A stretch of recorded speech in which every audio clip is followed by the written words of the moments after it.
भारतीय estate bank ग्राहक सेवा केंद्र, स्थान डुमरी छपिया, रंगीला मांझी के मकान में आप सभी ग्राहक बंधुओं का स्वागत है।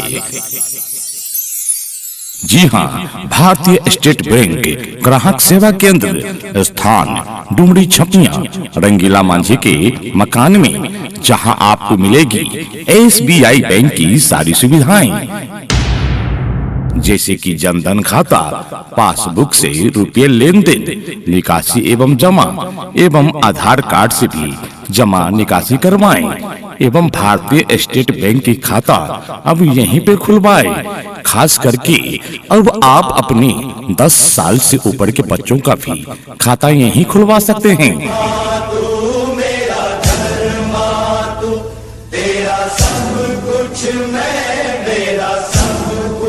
जी हाँ, ग्राहक सेवा केंद्र में बच्चों का आधार कार्ड और उनके माता या पिता का वोटर कार्ड लेकर आएं। अपने बच्चों का खाता अब यहीं पे खुलवाएं।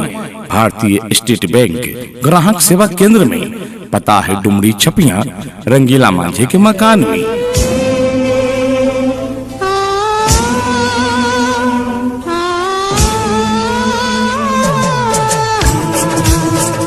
SBI बैंक की सारी सुविधाएं बिल्कुल निःशुल्क में पाएं।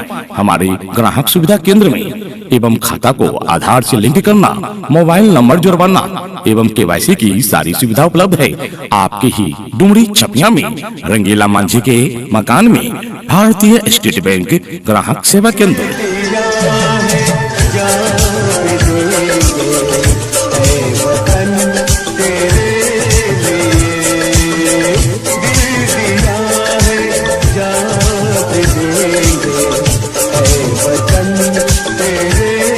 अब आपको कहीं और जाने की जरूरत नहीं।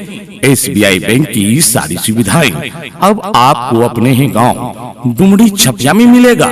रंगीला मांझी के मकान में, भारतीय स्टेट बैंक ग्राहक सेवा केंद्र में।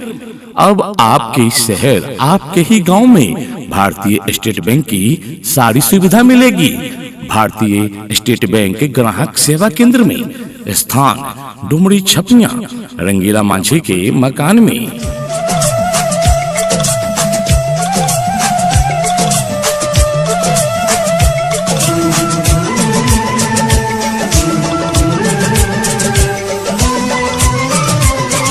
हर भारतीय का सपना भारतीय स्टेट बैंक में खाता हो अपना एवं SBI बैंक के द्वारा, यानी कि भारतीय स्टेट बैंक में अपना बीमा करवाएं, अपने पैसे एवं जीवन की सुरक्षा पाएं। स्टेट बैंक के द्वारा दी जा रही बीमा योजना, जैसे कि जीवन ज्योति बीमा योजना, अटल पेंशन योजना, सुरक्षा बीमा योजना, ये सारी सुविधा यहीं मिलेगी। हमारा पता है भारतीय स्टेट बैंक ग्राहक सेवा केंद्र, स्थान डुमरी छपिया, रंगीला मांझी के मकान में। हिंदू मुस्लिम सिख ईसाई, हम वतन हम नाम है। हिंदू मुस्लिम सिख ईसाई, हम वतन हम नाम है। स्टेट बैंक का कहीं का भी खाता हो, आप आधार कार्ड से रोजाना 30,000 रुपए तक की निकासी कर सकते हैं। और अगर आपका खाता ग्राहक सेवा केंद्र डुमरी छपिया में है, तो आप रोजाना 60,000 रुपए तक की निकासी और जमा कर सकते हैं। साथ ही प्रधानमंत्री सुरक्षा बीमा योजना में 20 रुपए 1 साल में जमा करें और पाएं 2 लाख रुपए तक का बीमा राशि। साथ ही अटल पेंशन योजना कराएं और बुढ़ापे में पेंशन पाके सुख पाएं। संचालक दीपक पासवान। अधिक जानकारी के लिए संपर्क करेंगे दिए गए मोबाइल नंबर 800222722009 से। जी हाँ, भारतीय स्टेट बैंक ग्राहक सेवा केंद्र, स्थान डुमरी छपिया, रंगीला मांझी के मकान में।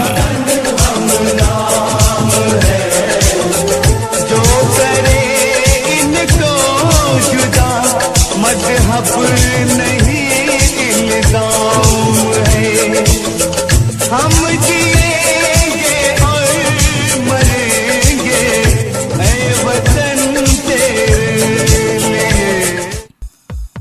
का चाचा, कहाँ चल देला? भोरे भोर तैयार होके ए बाबू, हम तो जा रहल बानी बाजार, बैंक के काम बा। अच्छा, बैंक के काम बा? कौन बैंक के काम बा चाचा? ए बाबू, हम जाटानी है भारतीय स्टेट बैंक, और जैसे रुपया निकाले के बाद आधार कार्ड से। ए चाचा, अब रवा के बाजार जाके काम ना पड़ी, अब भारतीय स्टेट बैंक के तो सब काम ऐजे हो रहल बा। अच्छा, ऐजे हो रहल बा, कहाँ पड़ी हो? ए चाचा, अपने डुमरी छपिया में रंगीला मांझी के मकान बा ना, वही में भारतीय स्टेट बैंक के ग्राहक सुविधा सेवा केंद्र चल रहल बा। एमे भारतीय स्टेट बैंक के सब काम होला। अच्छा है बाबू, मतलब कि रुपया जमा निकासी हो जाई।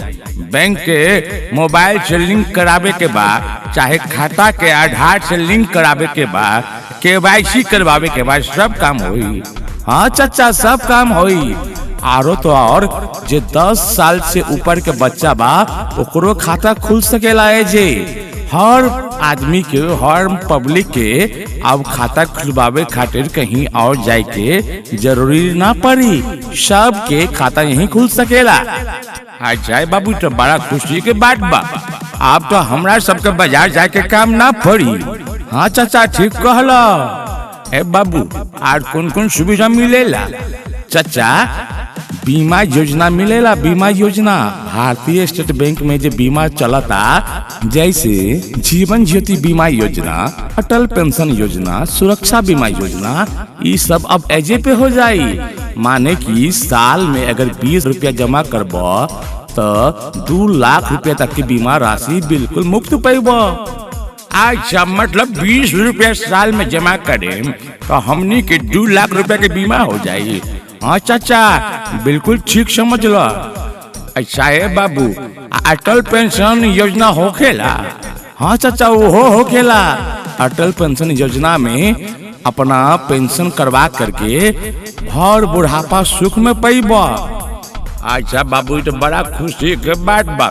ऐ बूढ़ी, ए बुढ़ऊ, हम सुनतानी। हाँ, हमनी के भी तो यही विचार बा कि अब बाजार जाए से कोनो काम नहीं खे। अब तो भारतीय स्टेट बैंक के सब काम ऐजे हो जाई, डुमरी छपिया में। हाँ ठीक है, कहले अब पता जाने तारू ना।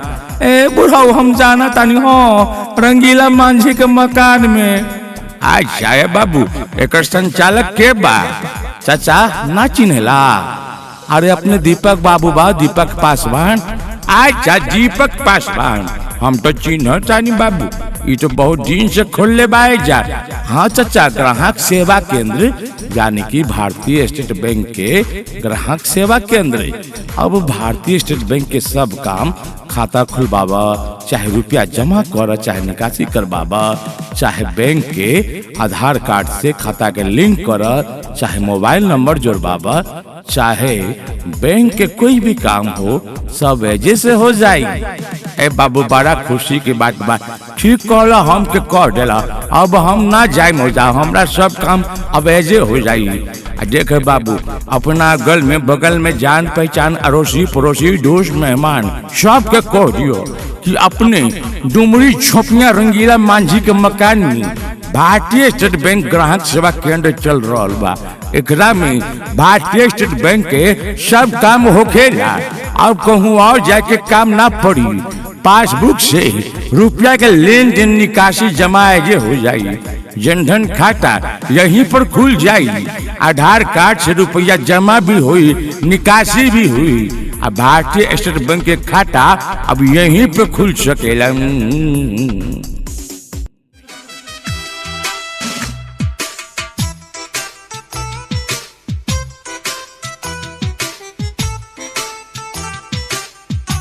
किसी भी तरह का प्रचार का कैसेट बनवाने के लिए, प्रचार मेमोरी में बनवाने के लिए संपर्क कीजिएगा फारबिसगंज के सदर रोड में विजय बिहारी से, जिसका मोबाइल नंबर 9973536556 यानी कि 9973536556।